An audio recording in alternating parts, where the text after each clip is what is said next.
آجی بذار این ماشین رو من یه دقیقه بگیرم. ماشین آجی بد خفنه. اوه فاک مادر تو من گوهیدم آجی. شت من چش خوردیم آجی.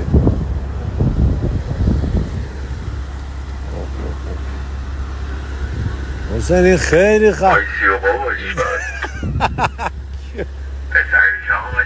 این چیه بابا گرفتی؟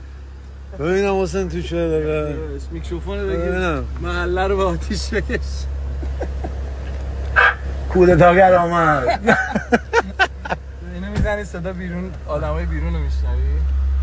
اینو میزنی شاکین دور هندل هر کی دست بزنه برق میگیره. بابا اذیتمون من بابا نه نمیمیری من 10 بار زدم. نه آقا من اصلا برق میدم. یکی از دوستان رو صندلیشون دست خارج. Open the door see how bad is the car.